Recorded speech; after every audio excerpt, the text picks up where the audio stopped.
2019, we had an accident in the shop this morning where the spindle ran up to max RPM with a fly cutter in the spindle, and the fly cutter came apart. The counterweight on the end of the fly cutter looks like it broke the bolts. Was probably the first thing that happened, and then that caused an imbalance in the part, or in the holder at 12,000 RPM, and broke the pull stud off.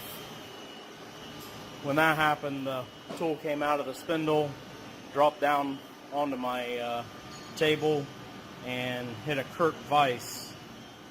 Thank God the operator's not injured, and everything went out the back, but it blew the Kurt vise clear off of the table, broke my tool setter, broke the jaws to the Kurt vise, threw the Kurt vise to the back of the machine and into the ball screw, weight covers.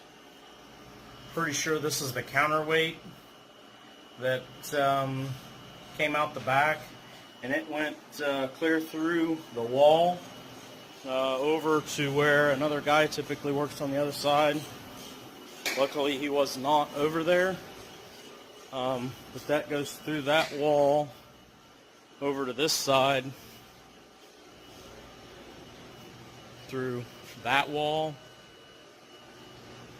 hit this chair, across the shop. So this is standing at this chair, went across that shop. We were working over here on the other side of the forklift, where the guys are right now.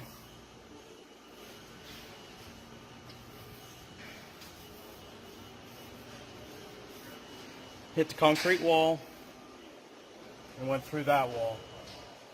It's a prime example of being extremely careful, guys. Not 100% sure what happened yet. We've had a good bit of problems with this machine doing erratic things, and pretty confident that the program was right. Haven't looked into all that yet, but it went clear to 12,000 RPM, and the tool wasn't meant for it. So just got to be very, very careful out there. This could have been a lot worse. Nobody got injured, thank God, but could have been a really, really, really bad day. Everything can be replaced here, so that's looking through the hole right into the machine, through that chair. And this is a swivel chair, just sitting here. Wow.